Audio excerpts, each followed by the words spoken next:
안녕하세요. 그리고 환영합니다. 오늘 밤 우리는 함께 우주의 가장 조용한 질문 앞에 서게 됩니다. 빛이 닿지 않는 먼 곳에서 은하들은 서로에게서 멀어지고 있습니다. 이 움직임은 눈으로 볼 수 없고 귀로 들을 수 없으며 오직 정밀한 측정을 통해서만 그 존재가 확인됩니다. 수십 년 동안 천문학자들은 이 팽창을 기록해 왔습니다. 그들은 먼 초신성의 빛을 모으고 은하들의 분포를 지도로 그리며 우주 배경 복사의 미세한 온도 변화를 분석했습니다. 그리고 이 모든 관측은 하나의 사실을 가리킵니다. 우주는 팽창하고 있으며 그 속도는 가속되고 있다는 것입니다. 하지만 오늘 밤 우리는 다른 가능성을 생각해 봅니다. 만약 이 팽창이 멈춘다면 어떤 일이 일어날까요? 갑작스러운 충격이 아니라 서서히 수십억 년에 걸쳐 속도가 줄어들고 마침내 정지하는 순간이 온다면요. 이것은 예측이 아닙니다. 이것은 측정이 허용하는 범위 안에서 던질 수 있는 질문입니다. 그리고 그 질문 속에서 우주의 과거와 현재와 미래가 하나의 곡선 위에 놓이게 됩니다. 이제 그 곡선을 따라가 봅시다. 칠레 북부의 세로톨롤로 천문대에 밤이 내립니다. 사막의 공기는 차갑고 건조하며 별빛은 대기의 흔들림 없이 망원경의 거울 위에 도달합니다. 돔이 천천히 회전하고 관측 슬릿이 하늘의 한 조각을 향해 열립니다. 내부에서 검출기는 들어오는 광자를 기록합니다. 각각의 광자는 파장과 시간이 함께 기록되며 이 정보는 나중에 스펙트럼으로 변환됩니다. 모니터 화면에 은하의 스펙트럼이 나타납니다. 어두운 흡수선들이 보입니다.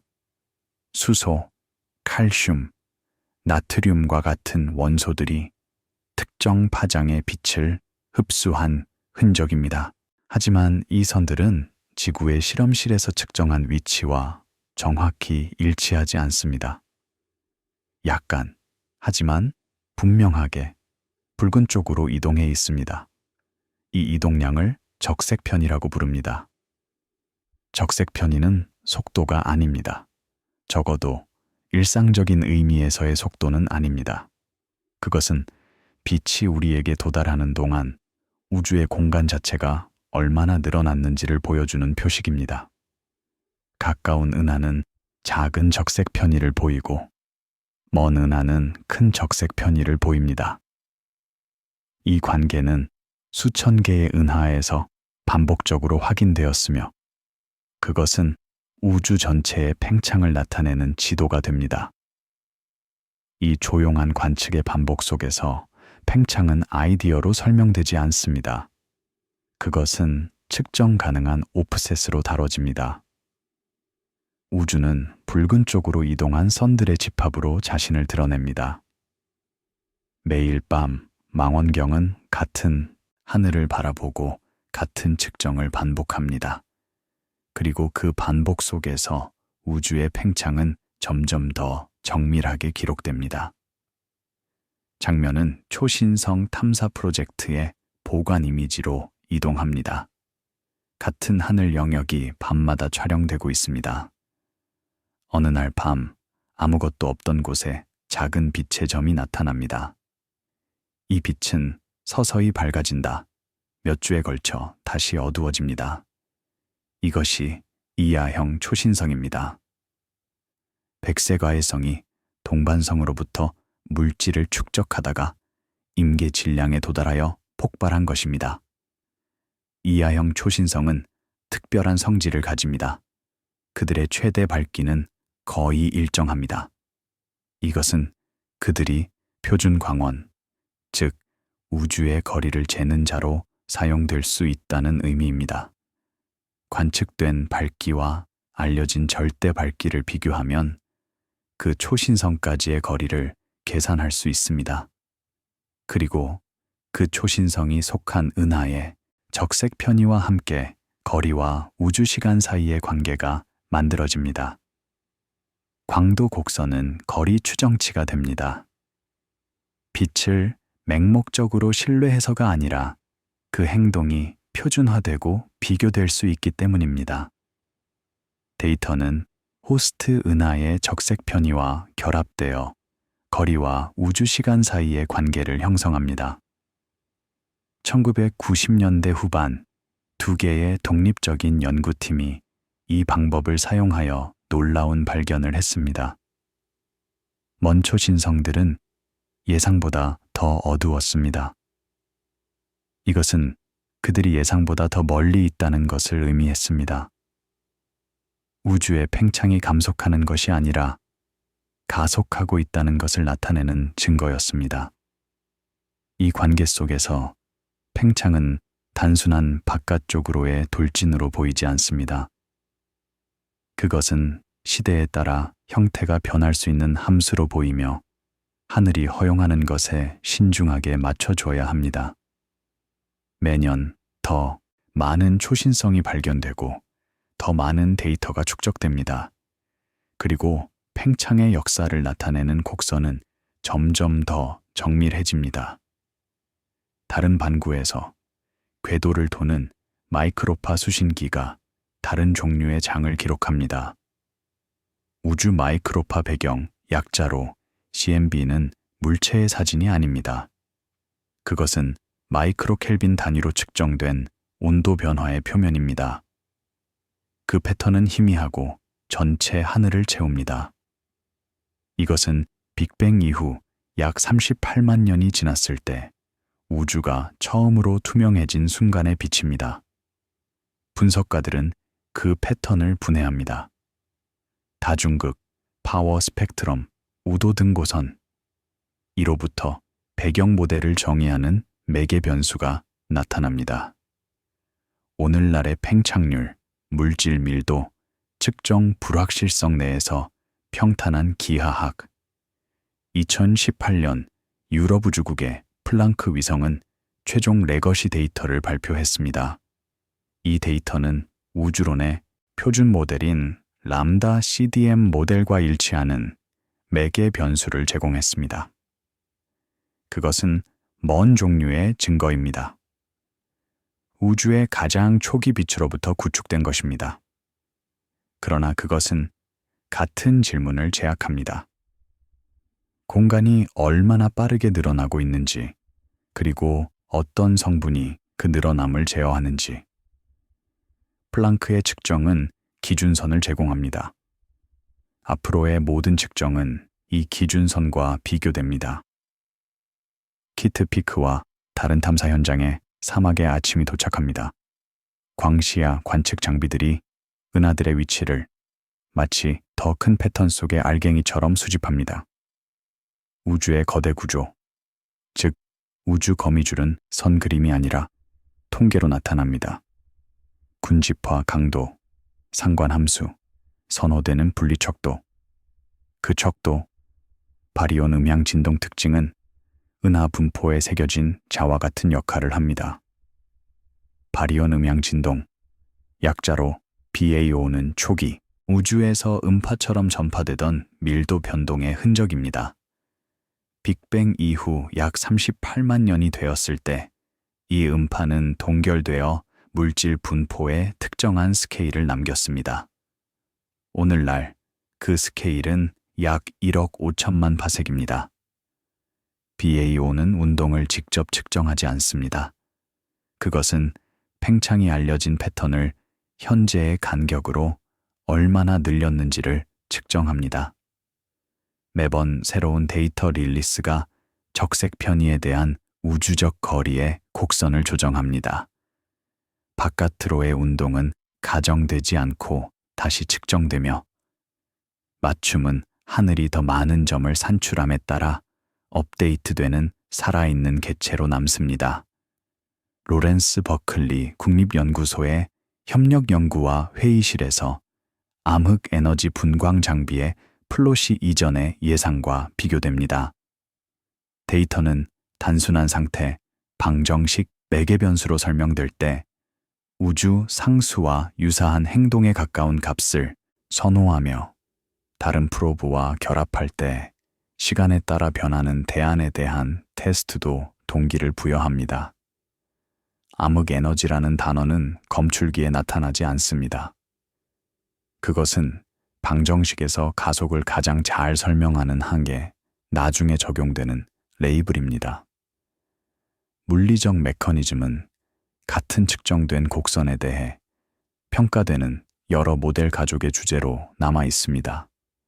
이 에피소드의 질문에 대해 중요한 것은 단일한 운용상의 사실입니다.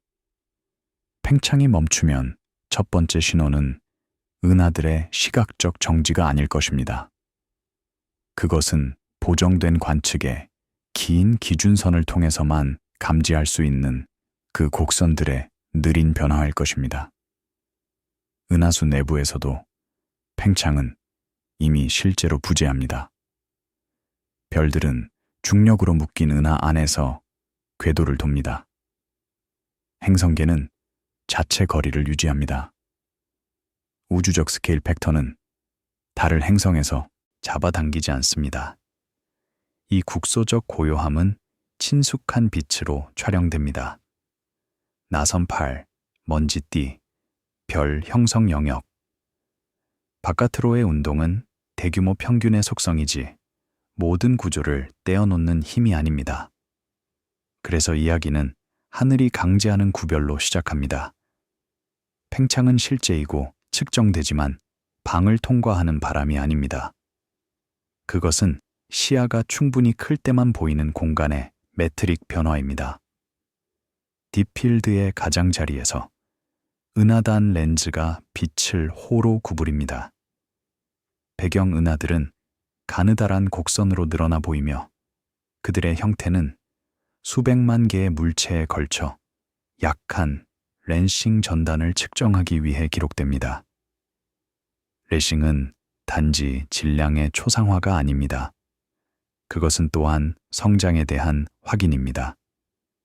중력과 팽창에 경쟁하는 영향 아래에서 구조가 얼마나 빨리 형성되었는지, 팽창을 멈추는 우주는 여기서도 스스로를 보여줄 것입니다. 홀을 제자리에 얼리는 것이 아니라 성장과 희석 사이의 균형을 바꾸어 시간에 걸쳐 구조의 통계에 기록을 남기는 것으로. 첫 번째 부분은 조용한 이미지로 끝납니다. 같은 하늘 패치가 몇 년 후에 다시 관측되며 더 좁은 불확실성과 함께 팽창은 오차 막대가 있는 측정된 곡선이며 멈추는 문제는 처음에는 곡률의 문제입니다.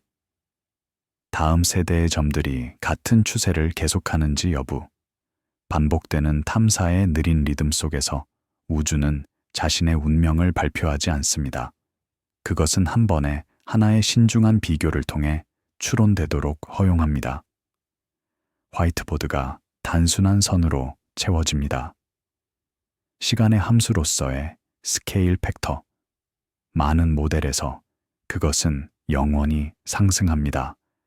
더 작은 집합에서 그것은 상승하고 평탄해지며 방향을 전환합니다.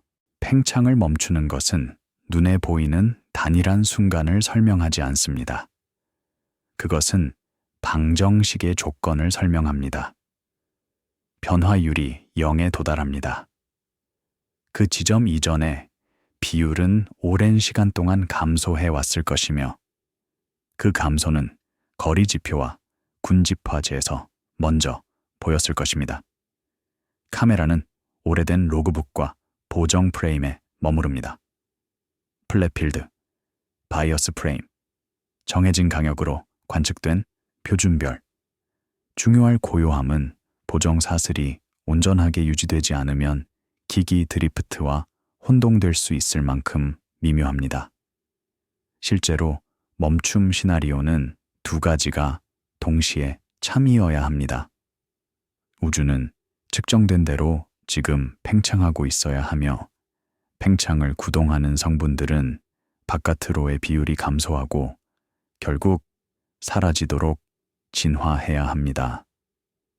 팀들은 팽창 역사에 매개 변수화를 맞추어 이것을 테스트합니다. 일부는 암흑 에너지 한기 스케일 팩터의 함수로 표현되어 시간에 따라 변하도록 허용합니다. 이것들은 선언이 아닙니다.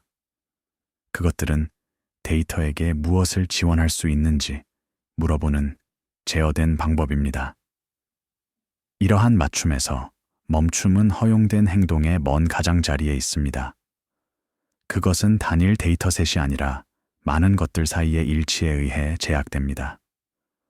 마이크로파 배경의 초기 우주 패턴, 비아오로부터의 중간 우주 거리, 초신성과 렌싱으로부터의 후기 우주 행동, 조용한 그래픽이 허블 매개 변수 HZ를 보여줍니다.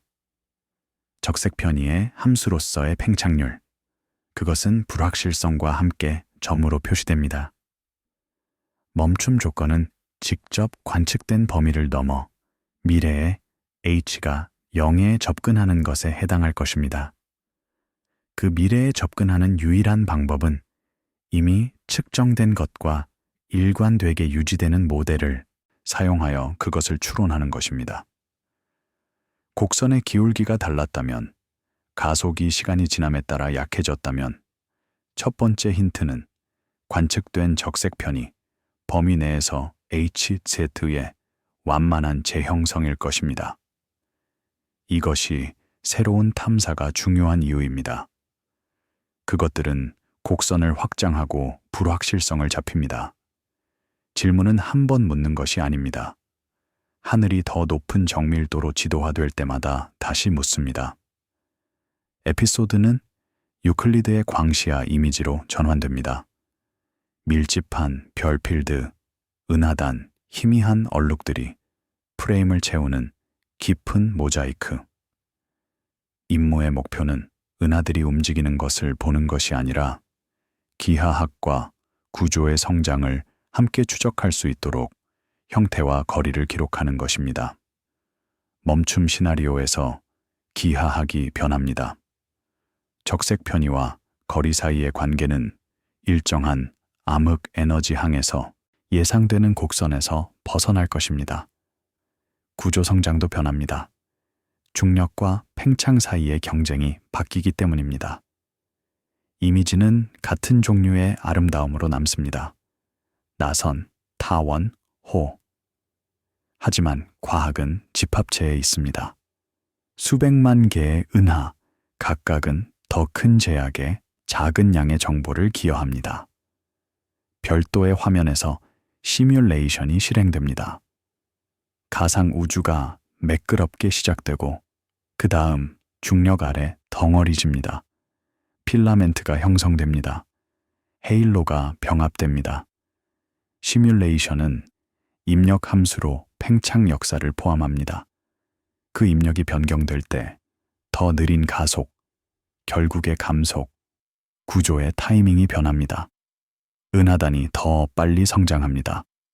병합이 더 자주 발생합니다.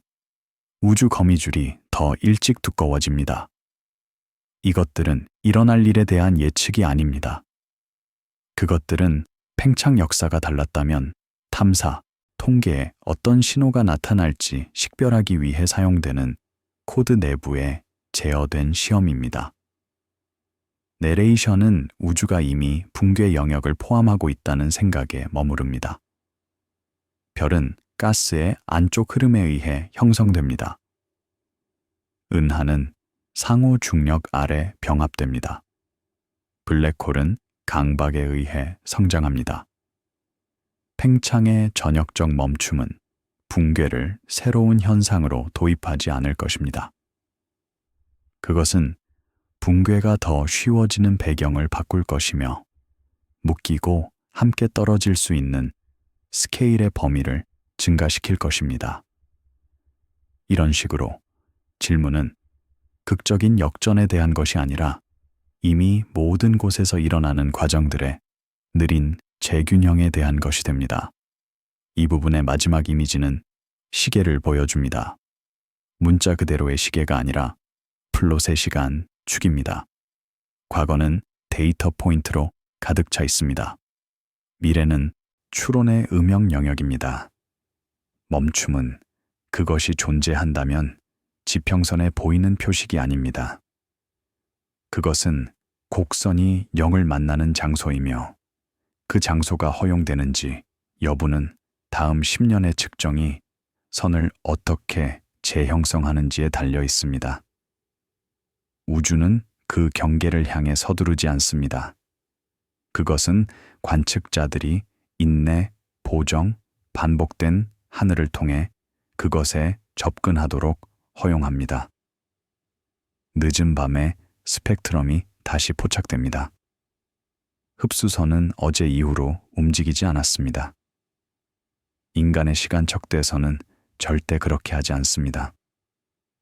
팽창은 밤마다의 변화로 보이지 않고 많은 우주 시간의 물체들로부터 조립된 거리와 적색편이 사이에 장기적 관계로 보입니다. 그래서 내레이션은 방정식이 멈춤 조건에 맞춰질 때 암시하는 것만을 통해 설명되는 미래로 이동합니다. 항상 지금 측정 가능한 것에 고정되어 있습니다. 시나리오에서 가속이 약해집니다. 많은 맞춤에서 거의 상수처럼 행동한 항이 무한히 상수로 남지 않습니다. 연구자들은 단일 탐사가 아니라 프로브들 사이의 긴장에서 이것을 먼저 알아챌 것입니다. 한 방법에서 추론된 거리가 보정이 설명할 수 있는 것을 넘어 다른 방법에서 추론된 거리에서 벗어나는 것. BAO 측정은 미묘하게 변경된 자, 늘어남을 보여줄 것입니다. 초신성 허블 다이어그램은 중간 적색 편의에서 약간 다른 곡률로 구부러질 것입니다. 약한 렌싱은 영구적으로 가속하는 배경과 일치하지 않는 성장률을 나타낼 것입니다. 바깥으로의 운동은 여전히 존재할 것입니다. 은하들은 계속 적색 편의를 보여줄 것입니다. 마이크로파 배경은 배경으로 남을 것입니다. 변화는 그것들을 함께 묶는 최적 맞춤 곡선에 있을 것입니다. 먼 미래의 팽창률이 0에 접근함에 따라 우주 마이크로파 배경은 계속 냉각되며 그 광자들은 더 긴 파장으로 늘어납니다. 하늘은 묶인 시스템들에 의해 점철된 어둠에 의해 지배됩니다. 묶이지 않은 먼 은하들로부터의 빛이 받기 어려워지기 때문입니다. 이 희미해짐은 별의 실패가 아닙니다. 그것은 거리와 적색 편의의 결과입니다. 팽창하는 우주에서 관측 가능한 지평선이 변합니다. 멈춤에 접근하는 우주에서 지평선이 어떻게 행동하는지는 그 접근의 상세한 형태에 달려 있습니다. 우주론의 조용한 수학에서 멈춤은 균형점입니다. 운동 에너지의 바깥으로의 운동이 중력의 안쪽 당김과 변하고 있을 수 있는 음의 압력형들에 의해 일치되는 것. 화면에 밀집한 은하단이 X선 오버레이로 빛납니다. 가스가 중력 우물에서 뜨겁게 앉아 있습니다.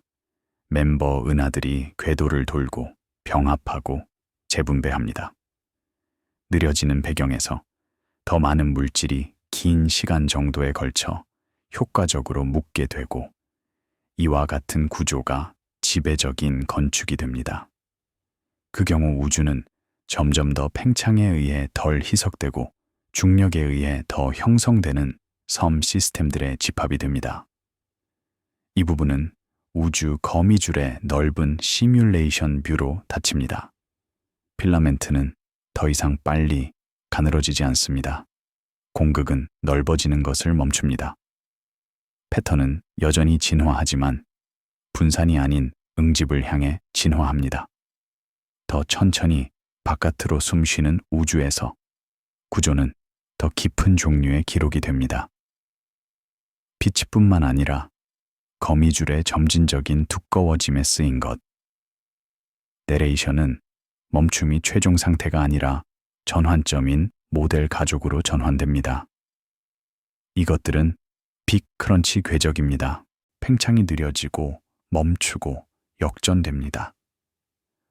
오늘날의 증거는 그러한 역전을 요구하지 않으며 대부분의 표준 해석은 우주 상수와 유사한 항 아래에서 계속되는 팽창과 일관되게 유지됩니다.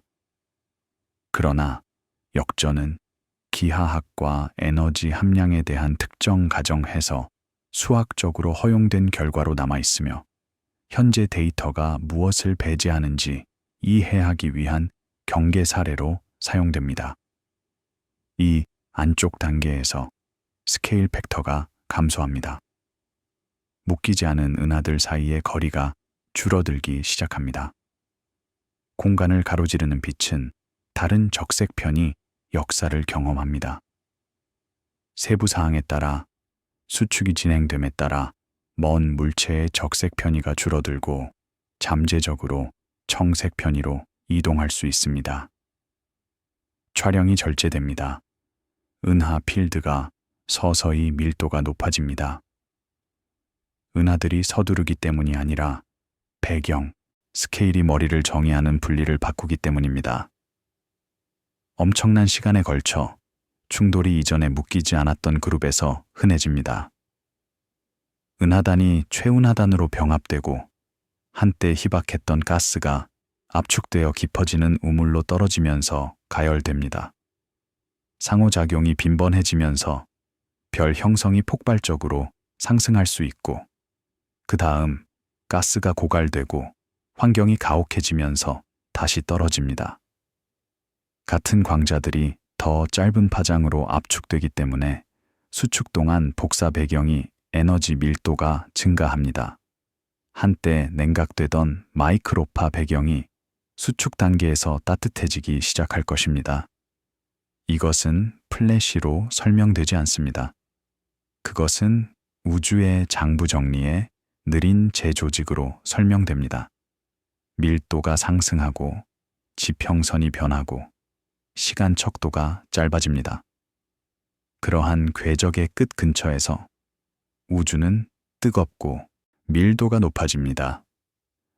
은하와 배경 사이의 구별은 물질과 복사가 더 강하게 상호작용함에 따라 덜 의미가 있어집니다. 그러나 여기서도 내레이션은 운용적으로 설명되는 것과 함께 머무릅니다. 온도, 밀도, 평균 자유 경로, 투명한 공간에서 불투명한 플라즈마로의 이동. 이 묘사에서 빅 크런치는 단일한 영화적 순간이 아닙니다. 그것은 과정의 한계입니다.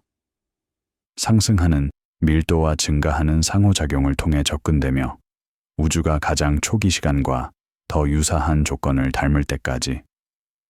이 부분은 다시 단순한 선의 이미지로 끝납니다. 스케일 팩터가 0을 향해 떨어집니다. 선은 가늘고 조용합니다. 물리학에서 우주의 가장 극단적인 상태도 처음에는 플롯의 곡선으로 설명되기 때문입니다. 아침이 관측 장비로 돌아옵니다. 망원경 돔이 닫힙니다. 하드 드라이브가 원시, 노출로 채워집니다. 분석가들이 광자를 보정된 제약으로 변환하는 느린 작업을 시작합니다. 에피소드는 현재로 돌아옵니다. 팽창의 멈춤은 관측자가 직접 볼 수 있는 것이 아니기 때문입니다. 그것은 각각 다른 체계적 위험을 가지고 있는 여러 프로브를 사용하여 신중한 추론을 통해서만 접근할 수 있는 것입니다. 플랑크의 초기 우주 구조 측정, 디사이의 BAO 거리 매핑, 유클리드의 광범위한 렌싱 및 은하 카탈로그는 단일 방법의 부분들입니다. 기하학과 성장을 비교하고 어떤 역사가 허용되는지 봅니다. 이 방법에서 미래에 대한 모든 주장은 일관성에 대한 주장입니다.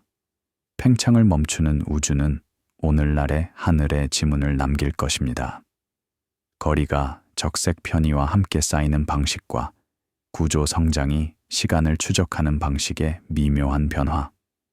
따라서 질문은 일종의 규율이 됩니다. 그것은 측정이 우주가 한 일뿐만 아니라 그 과거가 다음에 할 수 있는 것을 얼마나 엄격하게 제약하는지에 대해 일치하는지 묻습니다. 마지막 장면에서 우주는 조각들로 보여집니다. 중력호, 적색 편이된 선, 마이크로파 비등방성 지도, 필라멘트 시뮬레이션, 그 옆에 불확실성이 쓰인 카탈로그 항목. 이 이미지들 중 어느 것도 끝을 담고 있지 않습니다. 그것들은 실천을 담고 있습니다. 추세가 보일 때까지 반복되는 관측. 팽창이 계속된다면 데이터는 그 곡선을 바깥으로 계속 추적할 것입니다. 그것이 약해지면 곡선은 작지만 측정 가능한 방식으로 구부러질 것입니다. 그것이 언젠가 고요에 접근한다면 첫 번째 신호는 방법들 사이에 조용한 불일치일 것이며 더 많은 하늘에 의해서만 해결될 것입니다.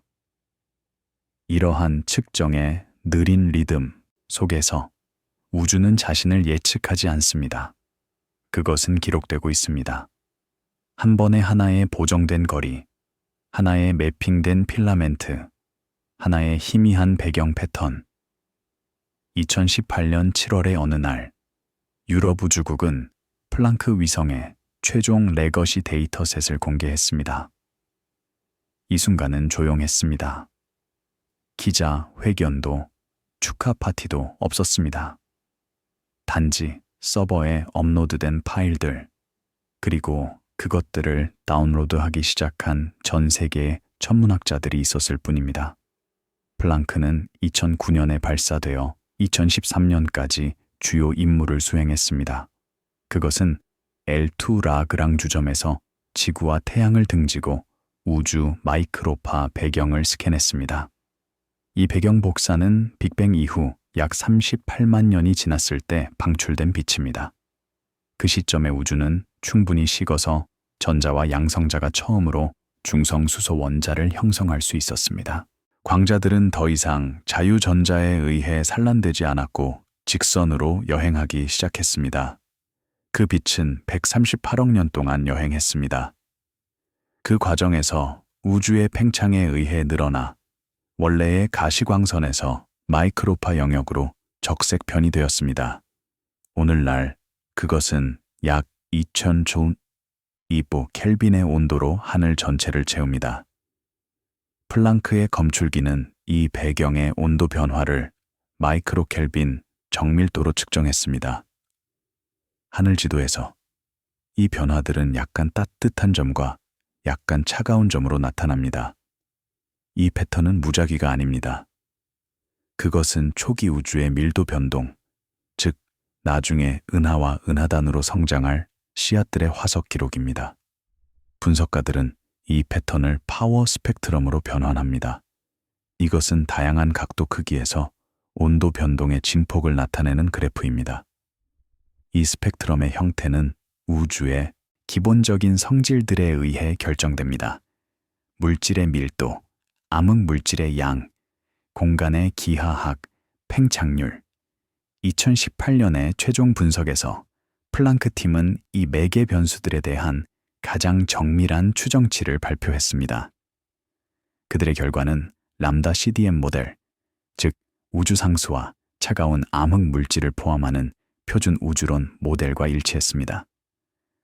우주는 공간적으로 평탄하고 약 68%의 암흑 에너지, 27%의 암흑 물질, 5%의 일반 물질로 구성되어 있습니다. 이 숫자들은 추상적으로 들릴 수 있습니다. 하지만 그것들은 우주의 과거와 미래에 대한 구체적인 예측을 가능하게 합니다.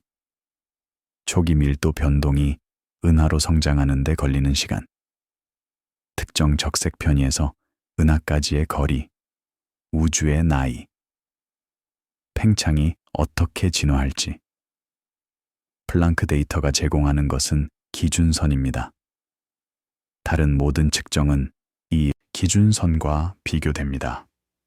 만약 새로운 관측이 플랑크의 예측과 일치한다면 우리의 우주 모델은 확인됩니다.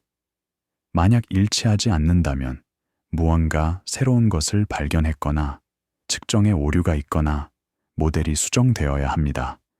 이 비교의 과정은 우주론의 핵심입니다. 우주는 실험실에서 재현할 수 없습니다. 우리가 할 수 있는 것은 다른 방법으로 다른 시대에 다른 현상을 관측하고 그것들이 일관된 그림을 그리는지 확인하는 것입니다. 플랑크는 초기 우주의 창을 제공합니다. 하지만 그것만으로는 팽창의 전체 역사를 알 수 없습니다. 우주가 38만 년이 지난 후 어떻게 진화했는지, 암흑 에너지가 시간에 따라 어떻게 변했는지, 이것을 알기 위해서는 더 늦은 시대의 관측이 필요합니다. 그래서 다른 종류의 망원경들이 다른 종류의 질문을 던집니다. 허블 우주 망원경이 세페이드 변광성을 관측할 때 그것은 우주의 현재 팽창률을 직접 측정하려고 시도합니다. 세페이드 변광성은 밝기가 주기적으로 변하는 별입니다. 그들의 밝기 변화 주기는 절대 밝기와 관련이 있습니다. 이 관계를 사용하여 세페이드까지의 거리를 계산할 수 있습니다. 가까운 은하에서 세페이드를 찾고 그 은하까지의 거리를 측정하고 그 은하의 적색 편의와 비교합니다. 이것은 허블-르메트르 법칙의 직접적인 적용입니다. 적색 편의를 거리로 나누면 허블 상수 H0를 얻습니다. 2021년 SHVS-팀은 확장된 세페이드와 아이아형 초신성 샘플을 사용하여 H0를 메가파섹당 약 73km 초속으로 측정했습니다. 이것은 국소 거리 사다리 방법입니다. 가까운 표준 광원에서 시작하여 점점 더 먼 표준 광원으로 사다리를 올라갑니다. 문제는 플랑크가 CMB로부터 추론한 H0과 다르다는 것입니다. 플랑크의 값은 메가파섹당 약 67km 초속입니다. 이 차이는 약 9%입니다. 각 측정의 오차를 고려하면 이것은 통계적으로 유의미한 불일치입니다. 이것을 허블 긴장이라고 부릅니다. 두 가지 가장 정밀한 측정 방법이 다른 답을 주고 있습니다. 어느 쪽이 틀렸을까요? 아니면 둘 다 맞고 우리의 우주 모델이 불완전한 것일까요? 이 질문은 단순하지 않습니다. 국소 거리 사다리는 많은 단계를 포함하고 각 단계마다 보정이 필요합니다. 기하학적 거리 앵커, 세페이드의 주기 광도 관계, 초신성의 표준화. 각 단계에서 체계적 오차가 누적될 수 있습니다. CMB로부터의 추론도 가정에 의존합니다. 람다 CDM 모델이 정확하다고 가정합니다. 만약 암흑 에너지가 우주 상수가 아니라 시간에 따라 변한다면 플랑크로부터 추론된 H0도 달라질 것입니다. 일부 연구자들은 허블 긴장이 새로운 물리학의 신호라고 생각합니다. 초기 우주에 추가적인 복사 성분이 있었을 수 있습니다. 암흑 에너지의 상태 방정식이 -1이 아닐 수 있습니다. 또는 초기와 후기 우주 사이에 우리가 이해하지 못하는 무언가가 일어났을 수 있습니다. 다른 연구자들은 더 보수적입니다. 그들은 체계적 오차가 충분히 탐구되지 않았다고 주장합니다. 세페이드 광도 측정에 먼지 흡수 보정이 충분한가요? 초신성 호스트 은하에 선택 효과가 있나요? CMB 정형 제거가 완벽한가요? 과학에서 불일치는 종종 발견의 시작입니다. 하지만 그것은 또한 단순히 측정의 어려움을 반영할 수도 있습니다. 구별하는 유일한 방법은 더 많은 데이터, 더 많은 독립적인 방법, 더 많은 교차 검증입니다. 이것이 왜 DESC와 유클리드가 중요한지입니다. 그들은 H0를 직접 측정하지 않습니다. 대신 그들은 HZ, 즉 적색 편의의 함수로서의 팽창률을 측정합니다. 이것은 팽창의 전체 역사를 추적할 수 있게 합니다. 그리고 그 역사가 CMB에서 추론된 것과 국소 측정에서 추론된 것 사이에 어떻게 연결되는지 볼 수 있게 합니다. 2024년 4월 애리조나 주 키트피크의 메이올 망원경에서 DESC는 첫 번째 해의 우주론 결과를 발표했습니다. DSI, 암흑 에너지 분광 장비는 역대 가장 상세한 우주의 3차원 지도를 만들고 있습니다. DSI의 방법은 바리온 음향 진동을 사용합니다. 초기 우주에서 음파처럼 전파된 밀도 변동은 특정 스케일에서 물질을 밀어냈습니다.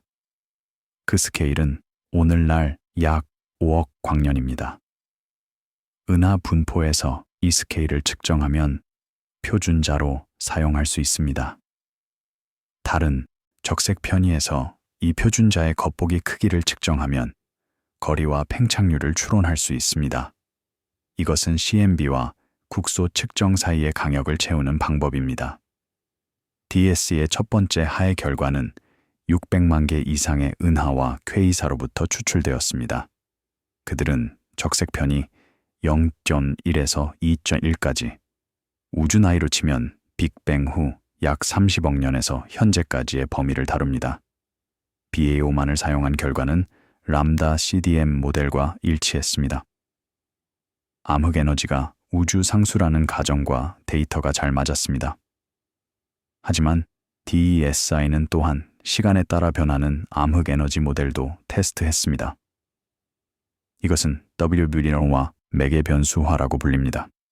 암흑 에너지의 상태 방정식을 W, 나누기 1 W로 플루와 X, EA로 표현합니다. 여기서 아는 스케일 팩터입니다. 흥미롭게도 CMB 데이터와 초신성 데이터를 DESI BAO와 결합했을 때 류비류소 1과 와 0인 우주 상수보다 WB용가 약간 1보다 크고 와가 음수인 모델이 약간 더 선호되었습니다. 이것은 암흑 에너지가 과거에 더 강했고 시간이 지남에 따라 약해지고 있다는 것을 의미할 수 있습니다. 하지만 이 선호는 약했습니다. 통계적 유의성은 약 2.5 시그마였습니다. 과학에서 5 시그마가 발견의 기준으로 여겨집니다. 2.5 시그마는 흥미롭지만 결론적이지 않습니다. 그것은 추가 조사가 필요한 힌트입니다. 만약 이 힌트가 진짜라면 그것은 팽창의 미래에 대한 함의를 가집니다. 우주 상수는 영원히 일정합니다. 하지만 진화하는 암흑 에너지는 예측할 수 없습니다. 그것은 계속 약해져서 결국 가속을 멈출 수 있습니다. 또는 반대로 강해질 수도 있습니다. 데이터만이 말해줄 수 있습니다. 2024년 11월 DESI는 전체 형태 분석을 포함한 추가 결과를 발표했습니다. BAO는 은하 분포의 한 가지 특징, 특정 스케일에서의 초과 상관관계만을 사용합니다. 전체 형태 분석은 전체 상관 함수를 사용합니다.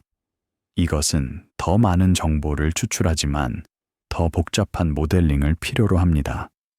전체 형태 결과는 BAO 결과와 일관되었습니다. 람다 CDM은 여전히 좋은 맞춤이었고 진화하는 암흑 에너지에 대한 약한 선호도 유지되었습니다. 더 많은 데이터가 필요합니다. DES는 5년 동안 관측할 예정이며 첫 번째 해는 시작에 불과합니다. DESI가 지상에서 분광학적 조사를 수행하는 동안 유클리드는 우주에서 이미징 조사를 수행하고 있습니다. 유클리드는 2023년 7월에 발사되어 2024년 2월에 공식 조사를 시작했습니다. 유클리드의 두 가지 주요 도구는 광학 이미징과 근적외선 분광학입니다. 광학 이미지는 은하의 형태를 측정합니다. 이것은 약한 중력 렌싱 분석에 사용됩니다. 정형 질량이 배경 은하의 빛을 구부려 은하의 겉보기 형태를 약간 변형시킵니다. 이 변형을 통계적으로 분석하면 중력 렌즈의 질량 분포를 추론할 수 있습니다. 약한 레싱은 팽창과 구조 성장 모두에 민감합니다. 배경 은하까지의 거리는 팽창 역사에 의존합니다. 정형 질량의 분포는 구조가 얼마나 빨리 성장했는지에 의존합니다. 이 두 가지를 함께 측정하면 기하학과 성장을 동시에 제약할 수 있습니다. 2025년 3월 유클리드 컨소시엄과 ESA는 첫 번째 조사 데이터 릴리스를 발표했습니다. 이것은 전체 6년 조사의 약 5%에 해당합니다. 하지만 이미 수천만 개의 은하가 카탈로그화되었습니다.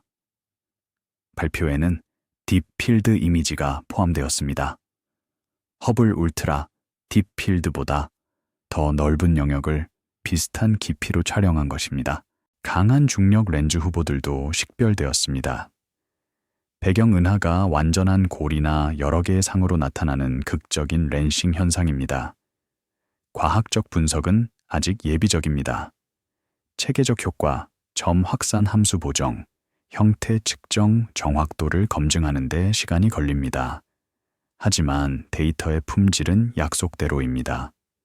유클리드는 향후 몇 년 동안 점점 더 강력한 우주론적 제약을 제공할 것입니다. 이 모든 관측들, 플랑크의 CMB, DES의 BAO와 전체 형태, 유클리드의 펜싱과 이미징, 초신성 조사들, 국소거리 사다리 측정들은 하나의 질문에 다가갑니다. 팽창의 역사는 무엇인가? 그리고 그 역사가 미래에 대해 무엇을 말하는가? 팽창이 멈춘다는 것은 이 맥락에서 특정한 의미를 가집니다. 그것은 허블 매개 변수 H가 0에 접근한다는 것입니다. 현재 H는 양수입니다. 우주는 팽창하고 있습니다. 팽창이 감속하면 H는 시간이 지남에 따라 감소합니다. 팽창이 멈추면 H는 0이 됩니다. 람다 CDM 모델에서 이것은 일어나지 않습니다. 우주 상수의 에너지 밀도는 공간이 팽창해도 변하지 않습니다. 물질의 밀도는 팽창에 따라 희석되지만 우주 상수는 그렇지 않습니다. 결국 우주 상수가 지배하고 팽창은 영원히 가속합니다. 하지만 만약 암흑 에너지가 우주 상수가 아니라면, 만약 그것이 시간에 따라 변한다면, 그렇다면 다른 미래가 가능합니다. 일부 모델에서 암흑 에너지는 시간이 지남에 따라 감소합니다. 결국 중력이 다시 지배하게 되고 팽창은 감속합니다. 충분히 오래 기다리면 팽창이 멈출 수 있습니다. 그 후에는 수축이 시작될 수 있습니다. 이것이 빅크런치 시나리오입니다. 다른 모델에서 암흑 에너지는 시간이 지남에 따라 증가합니다. 팽창은 점점 더 빨라집니다. 결국 팽창 속도가 너무 빨라져서 은하들, 별들, 심지어 원자들도 찢어집니다. 이것이 빅 립 시나리오입니다. 현재 데이터는 람다 CDM을 강하게 지지합니다. 진화하는 암흑 에너지에 대한 힌트가 있지만 결론적이지 않습니다. 빅크런치나 빅립은 배제되지 않았지만 선호되지도 않습니다. 이것이 왜 질문이 계속되는지입니다. 데이터가 더 정밀해질 때마다 허용되는 모델의 범위가 좁아집니다. 언젠가 우리는 팽창의 미래에 대해 더 확신을 가지고 말할 수 있을 것입니다. 하지만 그날은 아직 오지 않았습니다. 과학의 아름다움 중 하나는 이 불확실성을 솔직하게 인정하는 것입니다. 우리는 모르는 것을 모른다고 말합니다. 그리고 모르는 것을 알아내기 위해 더 좋은 도구를 만들고 더 많은 데이터를 수집합니다. 플랑크는 그 임무를 끝냈습니다. 하지만 그 데이터는 계속 분석되고 있습니다. DESI는 5년 중 첫 해를 완료했습니다. 유클리드는 6년 조사의 시작 단계에 있습니다. 루빈 천문대는 곧 10년간의 하늘 조사를 시작할 것입니다. 차세대 CMB 실험들이 계획 중입니다. 각각의 새로운 데이터셋은 팽창의 곡선에 더 많은 점을 추가합니다. 각각의 새로운 분석은 오차 막대를 잡힙니다. 그리고 조금씩 우주의 역사와 미래에 대한 우리의 이해가 선명해집니다. 이 과정은 느립니다. 그것은 인내를 요구합니다. 망원경이 밤마다 같은 하늘을 관측하는 것처럼 분석가가 체계적 효과를 하나씩 점검하는 것처럼 논문이 동료 검토를 거치고 수정되는 것처럼. 하지만 이 느림 속에 정확성이 있습니다. 서두르지 않기 때문에 실수를 발견하고 교정할 수 있습니다. 반복하기 때문에 우연과 진정한 신호를 구별할 수 있습니다. 우주는 우리에게 답을 급하게 주지 않습니다. 그것은 우리가 질문을 제대로 하도록 기다립니다. 그리고 우리가 제대로 물었을 때 그것은 데이터로 대답합니다. 팽창이 멈출 것인가? 이 질문에 대한 답은 아직 알 수 없습니다. 하지만 질문을 묻는 방법은 알고 있습니다. 그리고 그것이 과학입니다. 다시 칠레의 세로톨롤로로 돌아옵니다. 밤이 깊어지고 망원경 돔은 계속 하늘을 따라 천천히 회전합니다. 검출기는 광자를 하나씩 기록하고 각 광자는 스펙트럼의 한 점이 됩니다. 관측자는 화면을 바라봅니다. 오늘 밤의 목표 은하 목록이 있습니다. 각 은하에 대해 노출이 완료되면 다음 은하로 넘어갑니다. 이 과정은 해가 뜰 때까지 계속됩니다. 이 일상적인 반복 속에서 우주의 팽창은 데이터베이스에 한 줄씩 기록됩니다. 적색 편의, 광도, 스펙트럼 특성, 각 줄은 하나의 은하, 하나의 시간, 하나의 거리입니다. 수백만 개의 줄이 모이면 패턴이 나타납니다. 그 패턴이 팽창의 역사입니다. 그리고 그 역사에서 미래의 가능성들이 제약됩니다. 오늘 밤 기록된 데이터는 내일의 분석에 사용됩니다. 내일의 분석은 다음 달의 논문에 포함됩니다. 다음 달의 논문은 다음 해의 리뷰에 인용됩니다. 이렇게 지식이 축적됩니다. 관측자는 하품을 합니다. 밤은 길고 커피는 싫었습니다. 하지만 망원경은 멈추지 않습니다.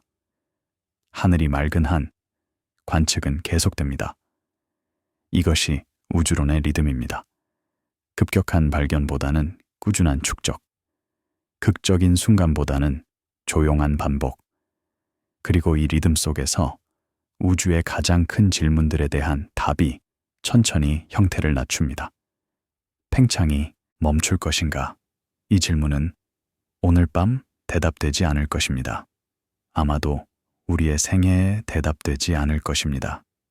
하지만 매밤, 매 관측, 매 분석과 함께 우리는 그 답에 조금 더 가까워집니다. 새벽이 다가오고 하늘이 밝아지기 시작합니다. 망원경 슬릿이 닫힙니다. 오늘 밤의 데이터는 저장되고 다음 관측을 위해 시스템이 준비됩니다. 관측하는 제어기를 나섭니다. 아침 햇살이 사막을 비추고 세로톨롤로의 하얀 돌들이 빛납니다. 밤 동안 수집된 광자들은 이제 하드 드라이브 안에 있습니다. 곧 분석가들이 그것들을 스펙트럼으로 변환하고 적색 편의를 측정하고 거리를 계산할 것입니다. 이 사이클은 내일 밤 다시 시작됩니다. 그리고 그 다음 밤에도 하늘이 허락하는 한 이 사이클은 계속됩니다. 우주는 인내심 있는 관측자에게 천천히 자신을 드러냅니다. 138억 년의 역사는 하룻밤에 해독되지 않습니다. 하지만 매밤은 그 역사에 작은 조각을 추가합니다. 그리고 충분히 많은 조각이 모이면 그림이 보이기 시작합니다. 그 그림은 아직 완성되지 않았습니다. 어쩌면 영원히 완성되지 않을지도 모릅니다. 하지만 그것이 과학을 아름답게 만드는 것입니다. 항상 더 알아야 할 것이 있다는 것, 항상 더 물어야 할 질문이 있다는 것. 팽창이 멈출 것인가? 우리는 아직 모릅니다. 하지만 우리는 묻고 있습니다. 그리고 묻는 한 배우고 있습니다. 지금 이 순간에도 전 세계의 망원경들이 하늘을 향해 열려 있습니다. 칠레의 사막에서, 하와이의 산꼭대기에서, 우주의 진공 속에서 그들은 빛을 수집하고 시간을 기록하고 우주의 팽창을 측정합니다. 이 측정들은 수십 년, 어쩌면 수세기에 걸쳐 축적될 것입니다. 미래의 천문학자들은 우리가 수집한 데이터 위에 그들의 데이터를 쌓을 것입니다. 그리고 언젠가 충분히 먼 미래에 팽창의 운명에 대한 더 명확한 답이 나올 것입니다. 그 답이 무엇이든 그것은 오늘 밤 기록된 광자들, 오늘 분석된 스펙트럼들, 오늘 발표된 논문들 위에 세워질 것입니다. 과학은 이렇게 진보합니다. 한 번에 한 걸음씩, 한 밤에 하나의 관측식. 망원경 돔이 다시 열릴 때 새로운 밤이 시작됩니다.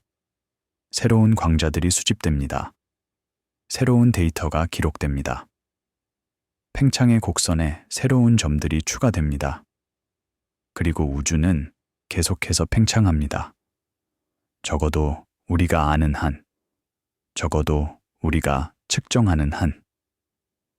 이것이 오늘 밤의 이야기입니다.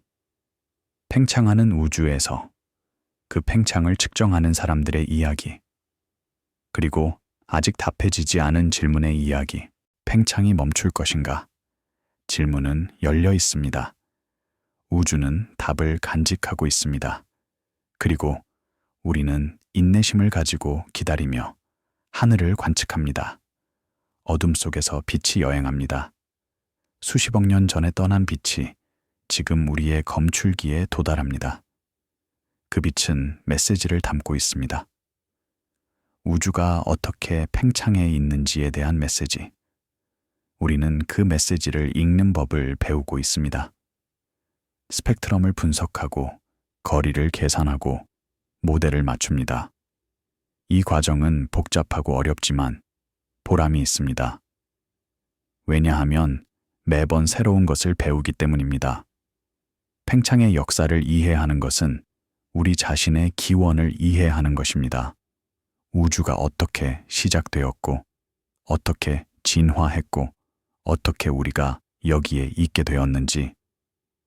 이 질문들은 근본적이고 오래되었고 여전히 신선합니다. 과학은 이 질문들에 답하려는 인류의 노력입니다. 완벽한 답을 얻지 못할 수도 있습니다. 하지만 시도하는 과정 자체가 의미 있습니다. 왜냐하면 그 과정에서 우리는 성장하기 때문입니다. 밤이 깊어갑니다.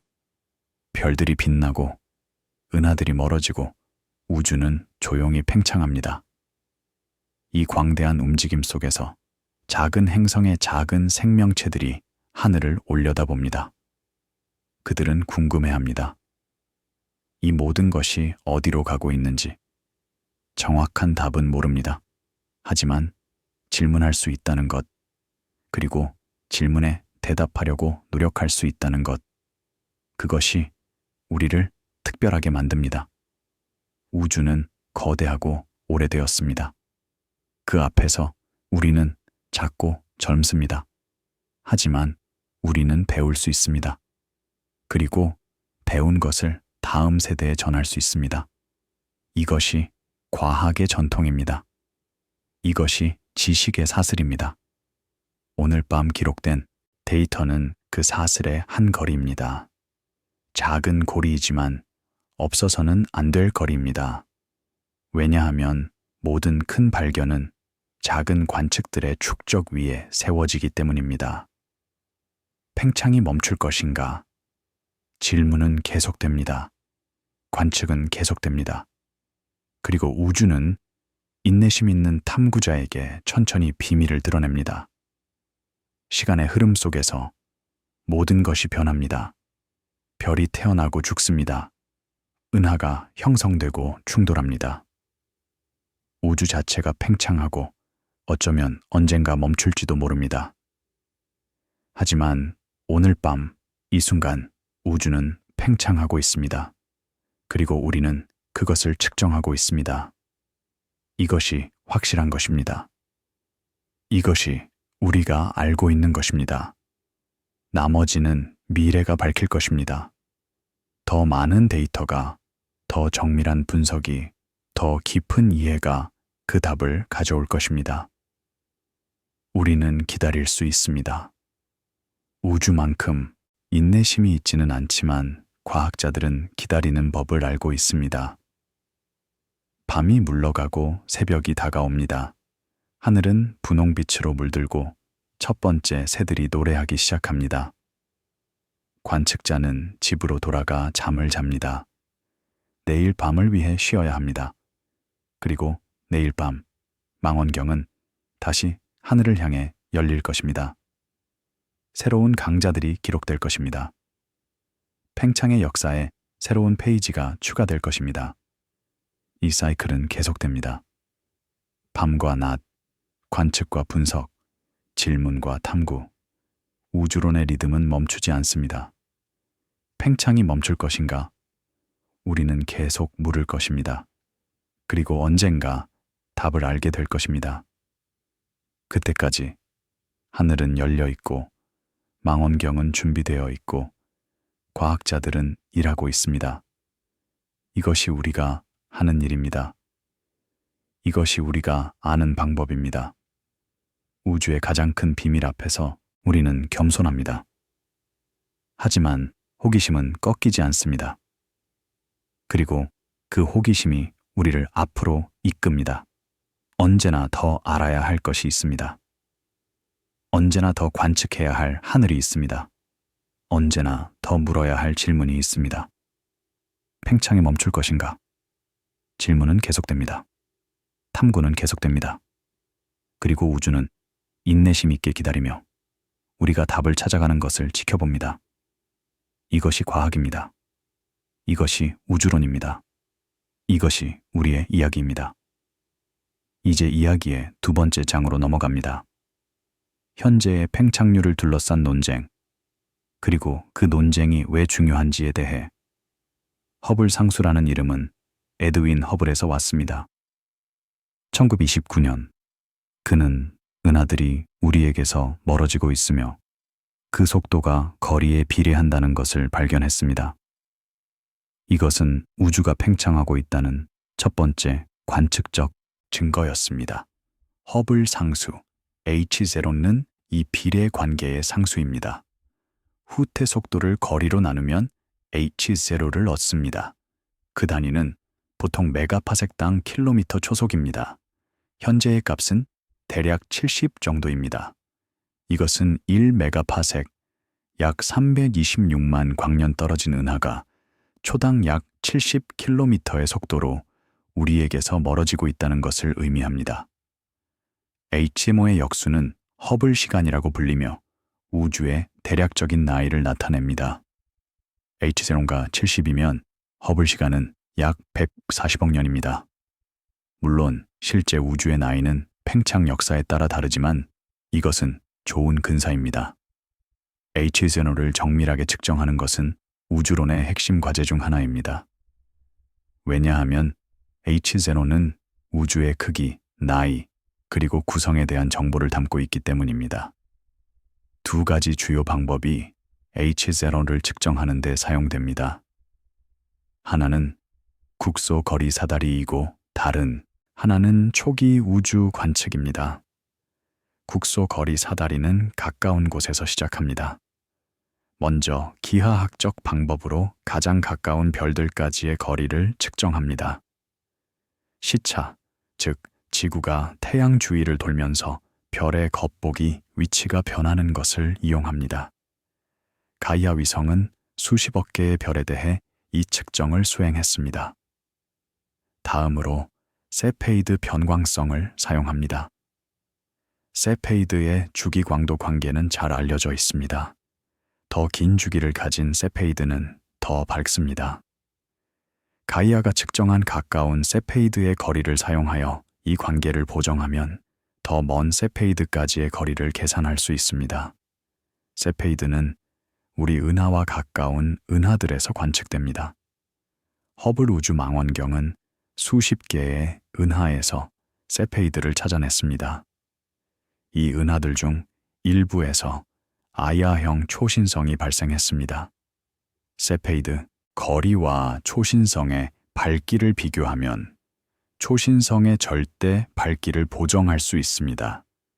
이제 보정된 초신성을 사용하여 훨씬 더 먼 은하까지의 거리를 측정할 수 있습니다. 초신성은 세페이드보다 훨씬 밝기 때문에 더 먼 곳에서도 관측됩니다. 이 먼 은하들의 거리와 적색 편의를 비교하면 H0를 계산할 수 있습니다. 2021년 SH0ES 팀은 이 방법으로 H0 73304 플러스 1.04km 초속 메가파섹을 얻었습니다. 이것은 약 1.4%의 정밀도입니다. 다른 방법은 초기 우주를 관측하는 것입니다. 플랑크 위성은 우주 마이크로파 배경의 온도 변동을 측정했습니다. 이 변동의 통계적 특성은 우주의 매개 변수에 의존합니다. 물질 밀도, 암흑 에너지 밀도, 그리고 H네온. 플랑크 데이터를 람다 CDM 모델에 맞추면 H네온 67.4 플러스 0.km 초속 메가파섹을 얻습니다. 이것은 국소 측정보다 더 정밀하지만 값이 다릅니다. 두 값의 차이는 약 56km 초속 메가파섹입니다.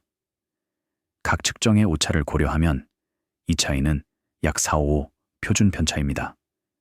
이것은 통계적으로 매우 유의미합니다. 단순한 우연이 이렇게 큰 불일치를 만들 확률은 매우 낮습니다.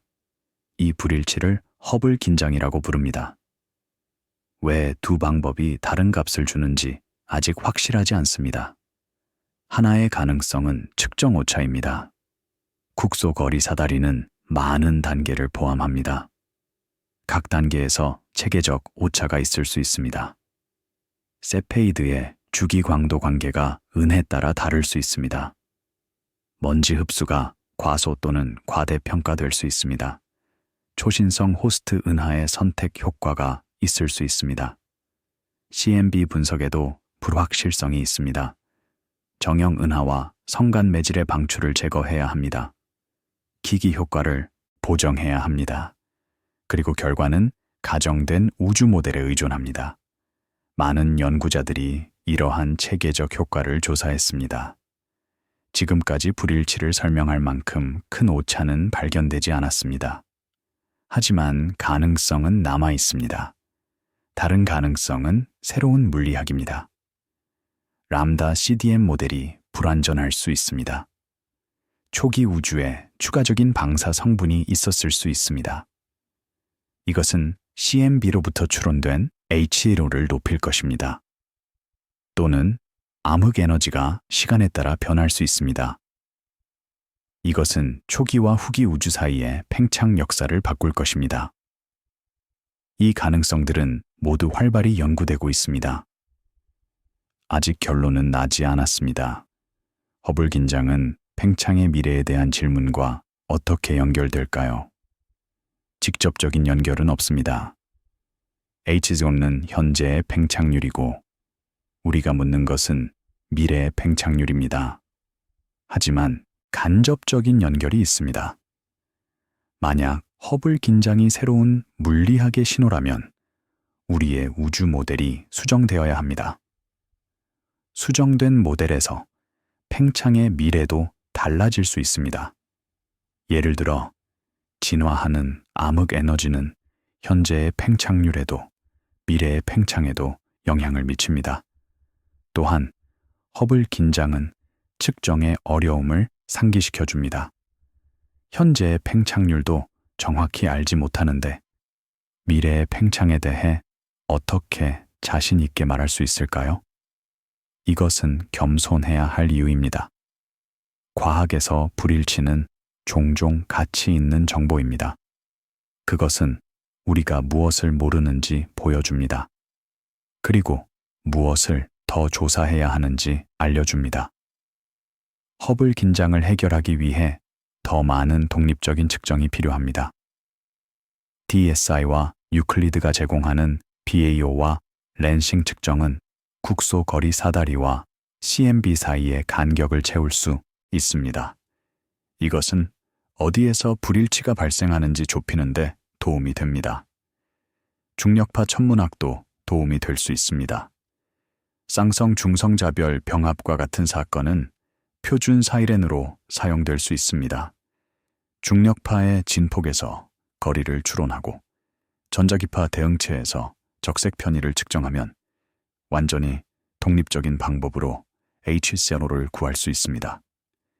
2017년 GW1717 사건에서 첫 번째 표준 사이렌 측정이 이루어졌습니다. 결과는 Hzen 던 70 킬로미터 초속 메가파섹이었습니다. 오차가 크지만 두 방법 사이에 위치합니다. 더 많은 사건이 관측되면 정밀도가 높아질 것입니다. 시간 지연, 강한 렌싱도 유망한 방법입니다. 배경 퀘이사의 빛이 정형 은에 의해 여러 상으로 분리될 때 각 상에 도달하는 빛의 경로 길이가 다릅니다. 퀘이사의 밝기 변화를 모니터링하면 상들 사이의 시간 지연을 측정할 수 있습니다. 이 시간 지연은 거리와 H전에 의존합니다. H0 리코W 프로젝트는 이 방법으로 H0 733-311.71.8 킬로미터 초속 메가파섹을 얻었습니다. 이것은 국소 거리 사다리와 일치하고 CMB와는 긴장 관계에 있습니다. 하지만 렌즈 질량 분포 모델링에 체계적 불확실성이 있습니다. 각각의 방법은 다른 가정과 다른 체계적 오차를 가집니다. 모든 방법이 일치하는 값을 준다면 우리는 더 자신 있게 말할 수 있을 것입니다. 아직은 그렇지 않습니다. 이것이 왜 DC와 유클리드가 중요한지입니다. 그들은 새로운 방법과 새로운 정밀도로 팽창을 측정합니다. 그들의 결과는 허블 긴장을 해결하거나 적어도 그 원인을 좁히는 데 도움이 될 것입니다. 그리고 허블 긴장이 해결되면 우리는 팽창의 미래에 대해 더 자신 있게 말할 수 있을 것입니다. 왜냐하면 현재를 이해해야 미래를 예측할 수 있기 때문입니다. 2024년 4월 애리조나의 키트피크 국립천문대에서 발표가 있었습니다. 암흑 에너지 분광 장비 DESI가 첫 번째 해 우주론적 결과를 공개했습니다. DESE는 매율 4m 망원경에 설치된 다중 물체 분광기입니다. 그것은 동시에 5,000개의 천체의 스펙트럼을 얻을 수 있습니다. 로봇 포지셔너가 광섬유를 각 목표물에 정렬하고 빛은 분광계로 전달됩니다. DES의 목표는 5년 동안 4천만 개 이상의 은하와 퀘이사의 적색 편의를 측정하는 것입니다. 이것은 역사상 가장 상세한 우주의 3차원 지도가 될 것입니다. 첫 번째 해의 데이터는 600만 개 이상의 천체를 포함합니다. 이것은 이전의 모든 분광 탐사를 합친 것보다 많습니다. 그리고 아직 4년이 더 남았습니다. DESI는 여러 종류의 천체를 관측합니다. 밝은 은하 샘플은 적색 편의 0.1에서 0.4까지 우주 나이로 치면 최근 40억 년을 다룹니다. 발광 적색 은하는 적색 편의 0.4에서 1.1까지를 다룹니다. 방출선 은하는 적색 편의 0.8에서 1.6까지입니다. 퀘이사는 적색 편의 0.8에서 2.1까지를 다루며 라이만 알파숲은 적색 편의 1.9에서 3.5까지입니다. 이 다양한 추적자들은 우주 역사의 다른 시대를 탐사합니다. 함께 그들은 빅뱅 후 약 20억 년에서 현재까지의 팽창 역사를 제약합니다. DS의 주요 도구는 바리온 음향 진동입니다. BAO는 초기 우주의 음파가 남긴 특징적인 스케일입니다. 빅뱅 후 약 38만 년까지 바리온 물질과 광자는 강하게 결합되어 있었습니다. 밀도 변동은 음파처럼 전파되었습니다. 광자가 분리되었을 때 음파는 동결되었습니다. 이것은 물질 분포의 특정한 스케일을 남겼습니다. 고밀도 영역에서 약 150 메가파섹 떨어진 곳에 물질이 약간 더 많이 모여 있습니다. 이것이 BAO 특징입니다.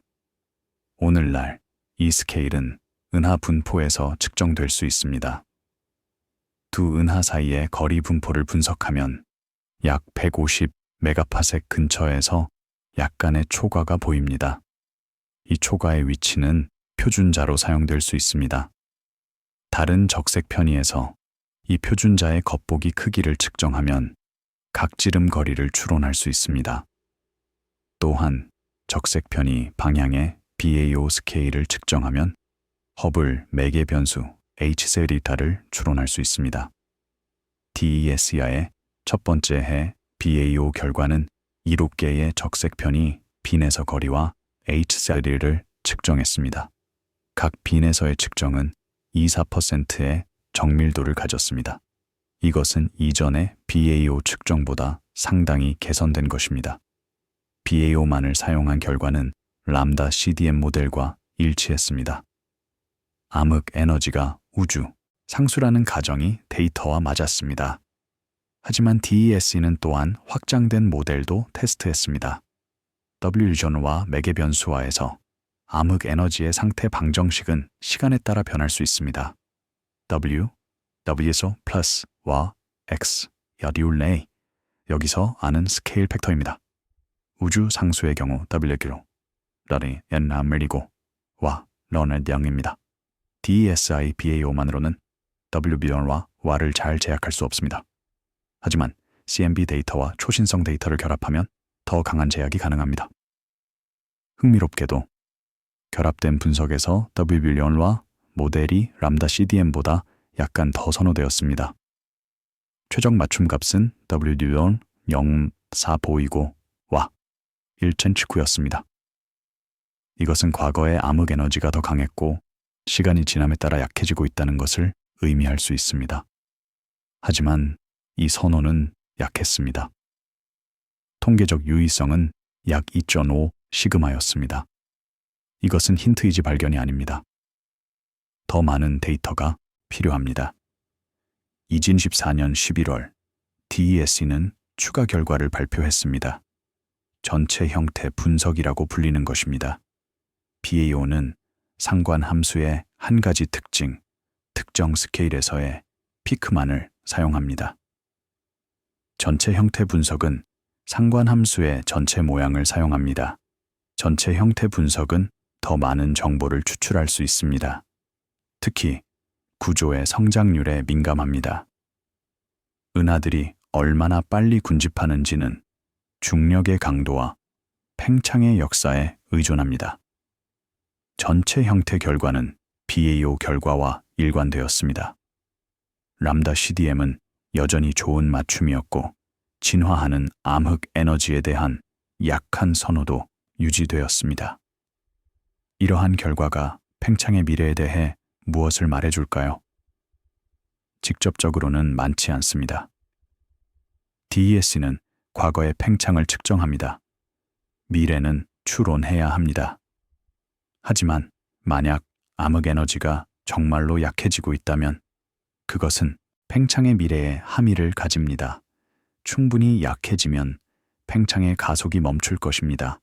더 약해지면 팽창 자체가 감소할 것입니다. 궁극적으로 팽창이 멈출 수도 있습니다. 물론 이것은 추측입니다. 현재의 데이터는 이렇게 먼 미래를 예측하기에 충분하지 않습니다. 하지만 DES의 결과는 그 가능성을 열어둡니다. 그리고 더 많은 데이터가 축적되면 그 가능성을 더 정밀하게 제약할 수 있을 것입니다. DESI는 아직 첫 번째 해입니다. 앞으로 4년 동안 훨씬 더 많은 데이터가 수집될 것입니다. 2년차 결과는 2배 이상의 데이터를 포함할 것입니다. 5년차 결과는 완전한 데이터셋을 사용할 것입니다. 각각의 새로운 데이터 릴리스와 함께 제약은 더 강해질 것입니다. 만약 진화하는 암흑 에너지에 대한 힌트가 진짜라면 유의성이 높아질 것입니다. 만약 그것이 단순한 우연이라면 사라질 것입니다. 이것이 과학의 방식입니다. 힌트를 따라가고 더 많은 데이터를 수집하고 확인하거나 기각합니다. 서두르지 않습니다. 정확하게 합니다. DSC가 지상에서 분광학적 조사를 수행하는 동안 유클리드는 우주에서 다른 종류의 조사를 수행합니다. 유클리드는 2023년 7월 1일에 발사되었습니다. 스페이스X의 펠컨 가이 로켓이 그것을 L2 라그랑주 점으로 보냈습니다. 여기서 유클리드는 태양과 지구를 등지고 깊은 우주를 관측합니다. 유클리드는 두 가지 주요 관측 장비를 가지고 있습니다. 가시광선 이미지 VIS와 근저고해선 분광기 및 광도계 NISP입니다. VIS는 고해상도 광학 이미지를 촬영합니다. 그것의 주요 과학 목표는 약한 중력 렌싱입니다. 정형 질량이 배경 은하의 빛을 구부릴 때 은하의 겉보기 형태가 약간 변경됩니다. 이 변형은 작지만 수백만 개의 은에 걸쳐 통계적으로 측정될 수 있습니다. 약한 래싱은 중력 렌즈의 질량 분포를 추적합니다. 대부분의 질량은 암흑 물질입니다. 따라서 약한 래싱은 암흑 물질의 분포를 직접 감사합니다. 또한 약한 래싱은 구조의 성장에 민감합니다. 더 많은 질량이 군집할수록 렌싱 신호가 더 강해집니다. 구조 성장률은 중력의 강도와 팽창의 역사에 의존합니다. 따라서 약한 렌싱은 암흑 에너지의 성질을 제약할 수 있습니다. NISP는 두 가지 모드로 작동합니다. 광도계 모드에서는 근저고해선 이미지를 촬영합니다. 분광 모드에서는 슬릿 없는 분광학을 수행합니다. 이것은 수백만 개의 은에 대해 적색 편의를 측정할 수 있게 합니다. 분광학적 적색 편의는 BAO 분석에 사용될 수 있습니다. DSE와 마찬가지로 유클리드도 BAO를 사용하여 팽창 역사를 제약할 것입니다. 하지만 유클리드는 우주에서 관측하기 때문에 대기의 영향을 받지 않습니다. 이것은 특히 근저고해선에서 중요합니다. 유클리드의 조사는 6년 동안 계속될 것입니다. 그동안 하늘의 약 3분의 1 15천 제곱도를 관측할 것입니다. 약 15억 개의 은하 형태와 수천만 개의 분광학적 적색 편의가 측정될 것입니다. 2024년 2월 14일 유클리드의 공식 조사가 시작되었습니다. 그전에도 시운전 관측과 조기 과학 관측이 있었습니다. 2023년 11월에는 첫 번째 칼라 이미지가 공개되었습니다. 페르세우스 은하단, 말머리 선군, 그리고 다른 천체들의 멋진 이미지였습니다. 2025년 3월 유클리드 컨소시엄과 ESA는 첫 번째 조사 데이터 릴리스를 발표했습니다. 이것은 약 208제곱도를 다루며 약 3천만 개의 천체를 포함합니다. 릴리스에는 딥필드 이미지가 포함되었습니다. 허블 울트라 딥필드보다 더 넓은 영역을 비슷한 깊이로 촬영한 것입니다. 강한 중력 렌즈 후보들도 식별되었습니다.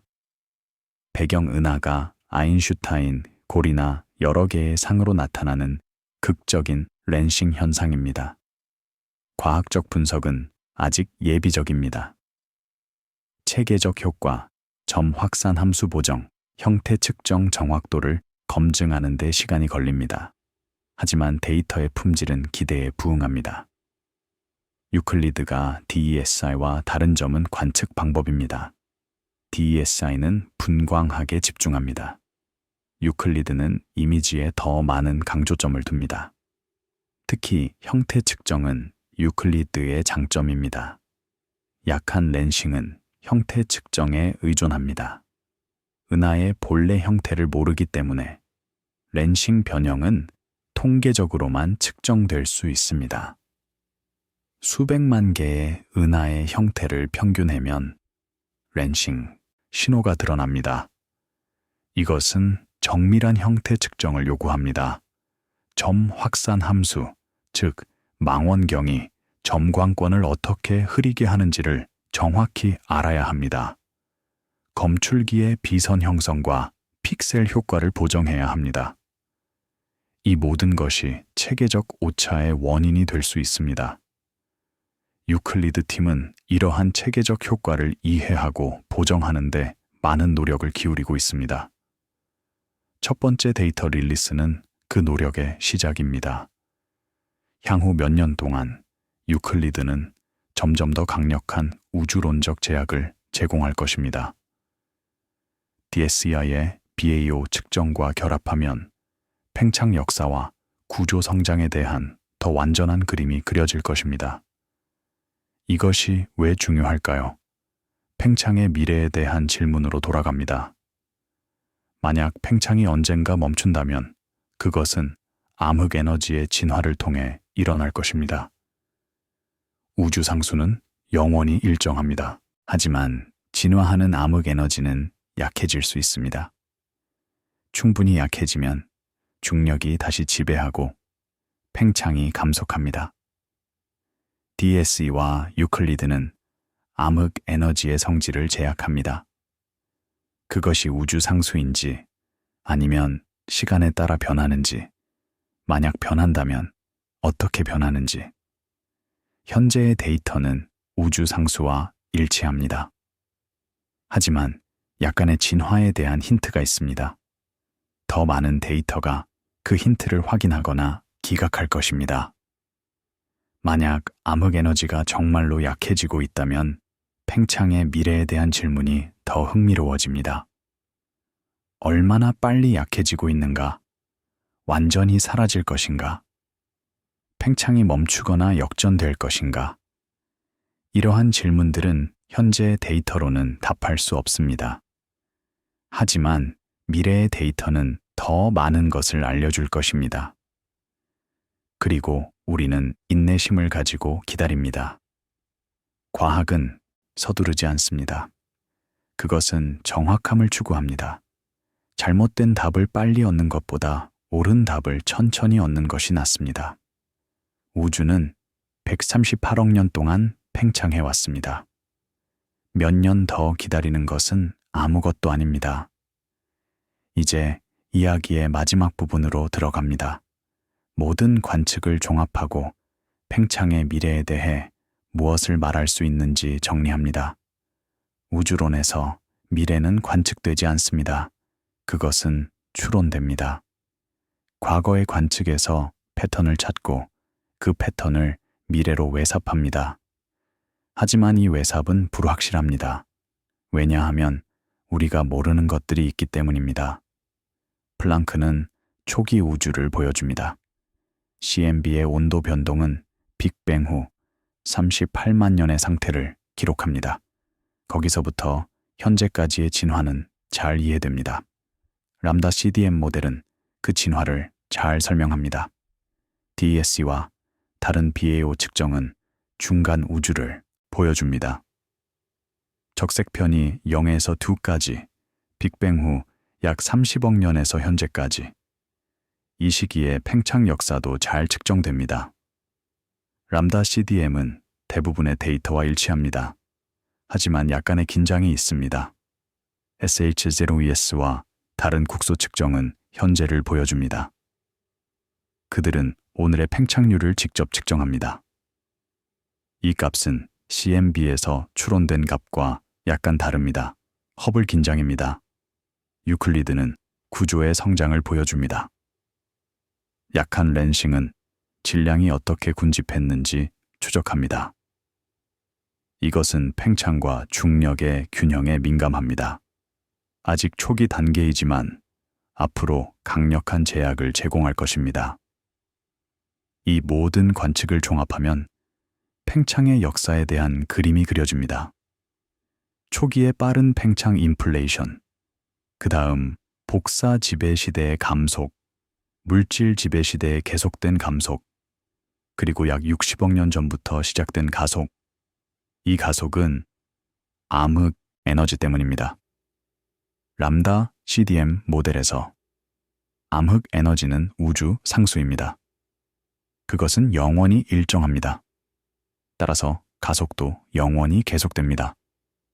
하지만 만약 암흑 에너지가 우주 상수가 아니라면, 만약 그것이 시간에 따라 변한다면, 그렇다면 미래는 다를 수 있습니다. DSE의 결과는 약간의 진화를 힌트합니다. 암흑 에너지가 과거에 더 강했고 시간이 지남에 따라 약해지고 있다는 것. 하지만 이 힌트는 결론적이지 않습니다. 이 오시그마의 유의성은 충분하지 않습니다. 만약 이 힌트가 진짜라면 함의가 있습니다. 암흑 에너지가 약해지면 가속이 약해집니다. 충분히 약해지면 가속이 멈추고 감속이 시작됩니다. 궁극적으로 팽창 자체가 멈출 수 있습니다. 하지만 이것은 추측입니다. 현재 데이터는 람다 CDM을 배제하지 않습니다.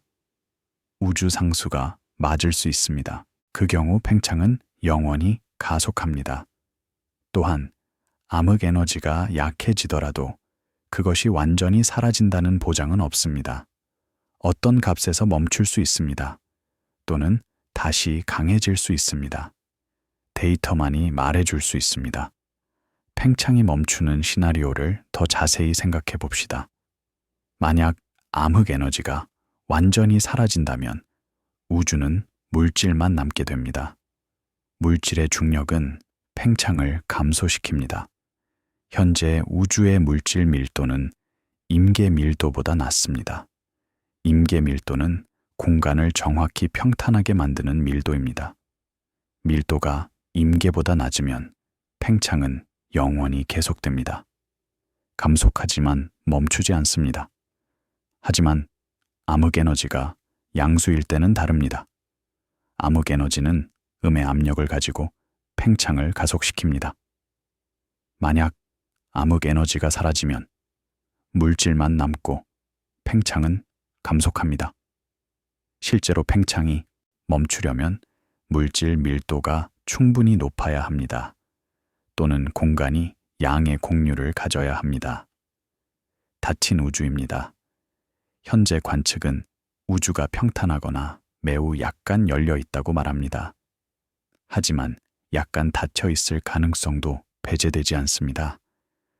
만약 우주가 닫혀 있고 암흑 에너지가 충분히 약해진다면 팽창은 결국 멈추고 수축이 시작될 수 있습니다.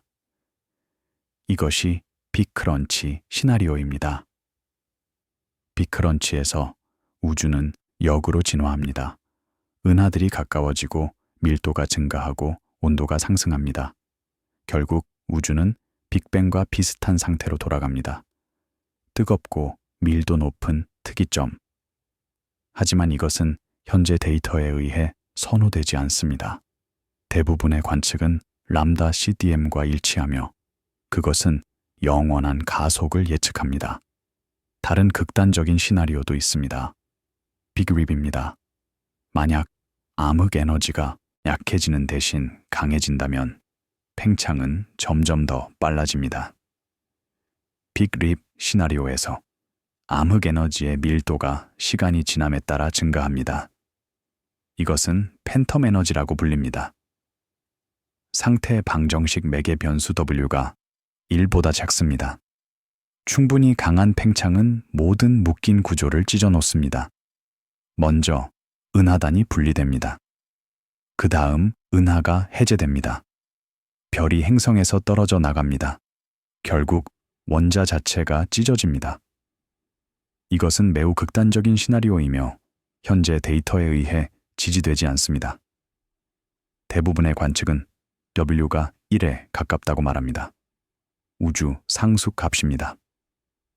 따라서 가장 가능성 있는 시나리오는 영원한 가족입니다. 람다 CDM의 예측입니다. 팽창은 영원히 계속되고 가속도 영원히 계속됩니다. 이 시나리오에서 먼 미래의 우주는 어떻게 될까요? 팽창이 가속하면 먼 은하들은 점점 더 빨리 멀어집니다. 결국 그들의 빛은 우리에게 도달할 수 없게 됩니다. 그들은 관측 가능한 우주의 지평선을 넘어갑니다. 수조년 후 관측 가능한 우주는 우리 은하 주변의 국부 은하군만 포함할 것입니다. 다른 모든 은하는 지평선 너머로 사라질 것입니다. 별들도 결국 죽습니다. 가장 오래 사는 적색과의 성도 수조년 후에는 연료를 다 태울 것입니다. 새로운 별은 형성되지 않습니다. 가스가 고갈되기 때문입니다. 우주는 어둡고 차갑게 됩니다. 별의 잔해, 백색과의 성, 중성자별, 블랙홀만 남습니다. 시간이 더 지나면 심지어 블랙홀도 증발합니다. 호킹 복사를 통해. 이것이 열죽음 시나리오입니다. 우주가 열역학적 평형에 도달하는 것. 더 이상 에너지의 흐름이 없고 더 이상 일이 일어나지 않습니다. 하지만 이것은 매우 먼 미래입니다. 수조년 후입니다. 현재 우주의 나이는 겨우 138억 년입니다. 열죽음까지는 상상할 수 없을 만큼 긴 시간이 남았습니다. 이러한 먼 미래의 시나리오들은 흥미롭지만 현재의 관측과는 거리가 멉니다. 우리가 측정하는 것은 과거와 현재입니다. 미래는 추론입니다. 따라서 겸손해야 합니다. 우리는 팽창의 미래에 대해 확실히 말할 수 없습니다. 우리가 할 수 있는 것은 현재의 데이터가 무엇을 허용하고 무엇을 배제하는지 말하는 것입니다. 현재의 데이터는 람다 CDM을 강하게 지지합니다. 영원한 가속이 가장 가능성 있는 시나리오입니다. 하지만 진화하는 암흑 에너지에 대한 힌트가 있습니다. 팽창이 멈추거나 역전될 가능성이 완전히 배제되지 않았습니다. 더 많은 데이터가 필요합니다. DS의 5년 데이터, 유클리드의 6년 데이터, 루빈 천문대의 10년 데이터, 다음 세대 CMB 실험. 각각의 새로운 데이터셋은 우리의 이해를 개선할 것입니다. 오차 막대를 좁히고 허용되는 모델의 범위를 줄일 것입니다. 언젠가 충분히 많은 데이터가 축적되면 팽창의 미래에 대해 더 자신 있게 말할 수 있을 것입니다. 그날이 올 때까지 우리는 관측하고 분석하고 기다립니다. 이것이 과학의 방식입니다. 서두르지 않습니다. 정확합니다. 안내합니다. 밤이 깊어갑니다. 망원경들은 조용히 하늘을 관측합니다. 광자들이 수집되고 데이터가 기록됩니다. 팽창의 역사에 새로운 점들이 추가됩니다. 우주는 138억 년의 역사를 가지고 있습니다. 그 역사는 빛에 기록되어 있습니다. 우리는 그 빛을 읽는 법을 배우고 있습니다. 아직 모든 것을 이해하지 못합니다. 하지만 조금씩 더 알아가고 있습니다. 매 관측하다, 매 분석하다, 매 논문마다 팽창이 멈출 것인가? 아직 모릅니다. 하지만 질문하고 있습니다. 그리고 질문하는 한 배우고 있습니다. 우주는 거대하고 오래되었습니다. 그 앞에서 우리는 작고 젊습니다. 하지만 우리는 궁금해합니다. 그리고 그 호기심이 우리를 이끕니다. 언젠가 아마도 우리의 생애가 아닐지라도 인류는 팽창의 운명에 대해 더 많이 알게 될 것입니다. 그 지식은 오늘 밤 기록된 데이터 위에 세워질 것입니다. 그래서 관측은 계속됩니다. 밤마다, 해마다, 세대마다. 과학의 사슬은 이어지고 지식은 축적됩니다. 우주의 가장 큰 질문들 앞에서 우리는 함께 서 있습니다. 과거의 천문학자들이 발견한 것 위에 우리가 발견하는 것을 쌓습니다. 미래의 천문학자들이 우리가 발견한 것 위에 그들의 발견을 쌓을 것입니다. 이것이 과학입니다. 협력입니다. 연속입니다. 진보입니다. 팽창이 멈출 것인가? 질문은 열려 있습니다. 탐구는 계속됩니다. 그리고 우주는 인내심 있게 기다리며 우리가 그 비밀을 풀어가는 것을 허락합니다. 오늘 밤 전 세계의 망원경들이 하늘을 향해 있습니다. 칠레에서, 하와이에서, 애리존에서, 우주에서. 그들은 빛을 모으고 시간을 기록하고 우주의 팽창을 측정합니다. 이 측정들은 수십 년에 걸쳐 축적될 것입니다. 그리고 언젠가 충분히 정밀해지면 팽창의 미래에 대해 더 명확한 답을 줄 것입니다. 그때까지 우리는 관측합니다. 분석합니다. 기다립니다. 이것이 오늘 밤의 이야기입니다. 팽창하는 우주의 이야기, 그 팽창을 측정하는 사람들의 이야기, 그리고 아직 답해지지 않은 질문의 이야기. 팽창이 멈출 것인가? 우리는 모릅니다. 하지만 묻고 있습니다. 그리고 언젠가 알게 될 것입니다. 그때까지 하늘은 열려 있고 질문은 계속됩니다. 별빛이 여행합니다. 수십억 년 전에 떠난 빛이 오늘 밤 우리의 검출기에 도달합니다. 그 빛은 우주의 역사를 담고 있습니다. 팽창이 어떻게 진행되어 왔는지에 대한 기록. 우리는 그 기록을 읽는 법을 배우고 있습니다. 스펙트럼에서 적색 편의를 측정하고, 광도에서 거리를 계산하고, 형태에서 렌싱을 추론합니다. 이 모든 것이 팽창의 곡선을 그립니다. 곡선은 아직 완전하지 않습니다. 오차 막대가 있습니다. 빈 구간이 있습니다. 하지만 매년 곡선은 더 정밀해집니다. 더 많은 점이 추가됩니다.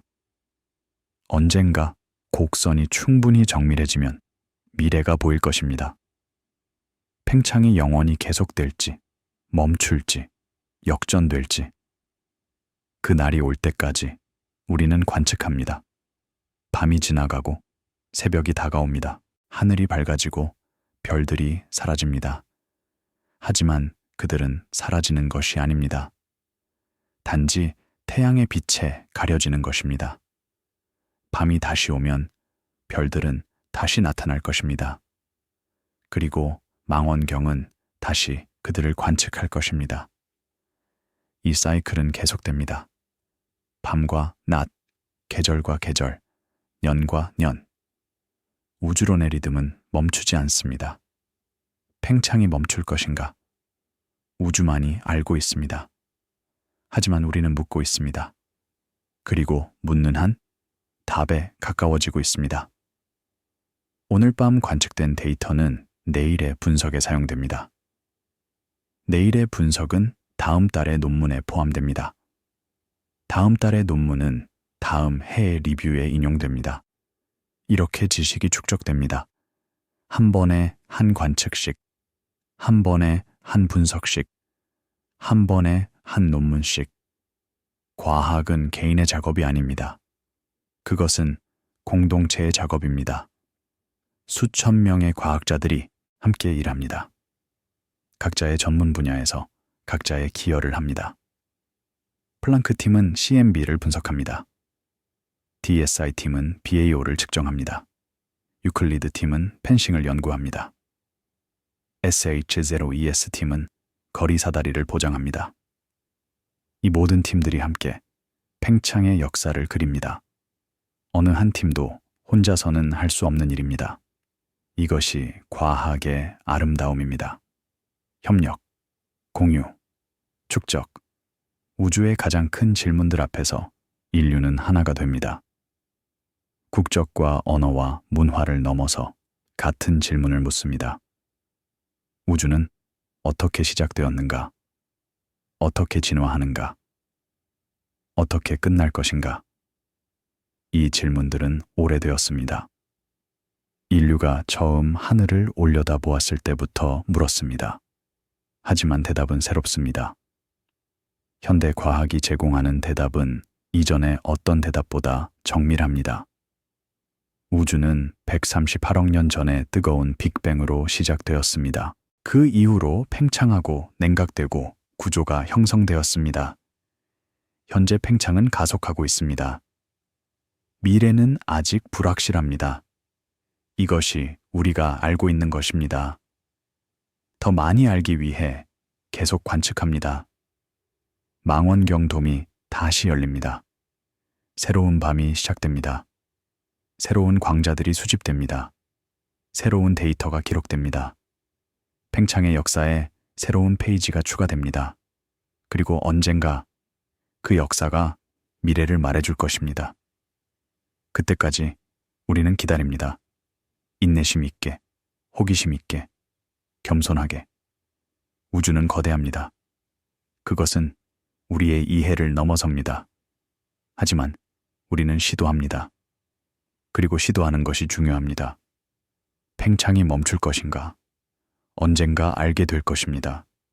오늘은 아닐지라도 그때까지 밤하늘은 열려 있습니다.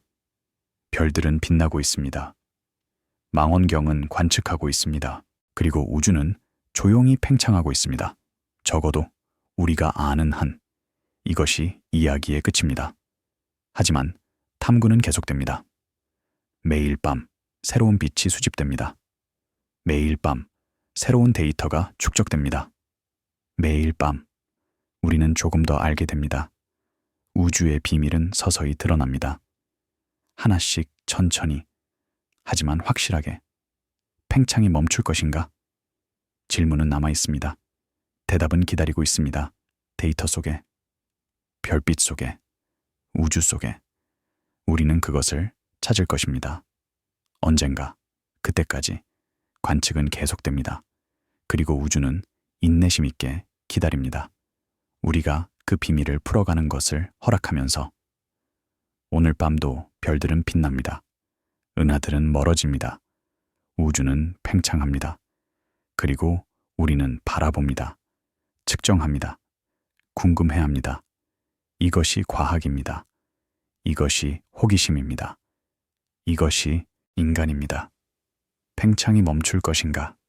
모릅니다. 하지만 알아가고 있습니다. 한 번에 하나의 관측식, 한 번에 하나의 질문식.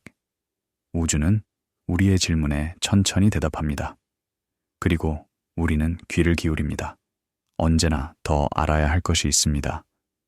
언제나 더 물어야 할 질문이 있습니다. 팽창이 멈출 것인가? 질문은 계속됩니다. 그리고 탐구는 계속됩니다. 영원히. 우주가 허락하는 한, 빛이 여행하는 한, 우리가 바라보는 한. 이것이 오늘 밤의 마지막입니다. 우주 어딘가에서 지금도 별이 태어나고 있습니다. 다른 어딘가에서 별이 죽고 있습니다. 은하가 충돌하고 있습니다. 블랙홀이 성장하고 있습니다.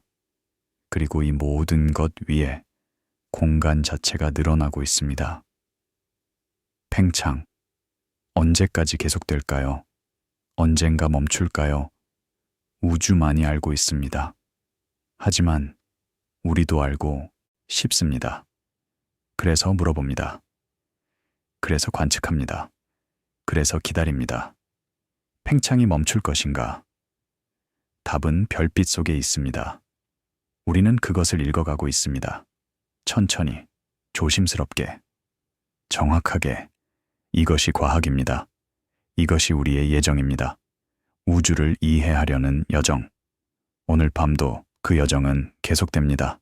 별빛 아래에서, 침묵 속에서, 경이 속에서. 이것이 우리의 이야기입니다. 팽창하는 우주의 이야기. 그것을 바라보는 우리의 이야기. 그리고 아직 쓰이지 않은 페이지들. 앞으로 쓰일 페이지들. 더 많은 데이터. 더 많은 발견. 더 많은 이해. 언젠가 팽창이 멈출 것인가? 우리는 알게 될 것입니다. 그때까지 밤하늘은 열려 있습니다. 별들은 빛나고 있습니다. 우주는 기다리고 있습니다. 그리고 우리는 바라보고 있습니다.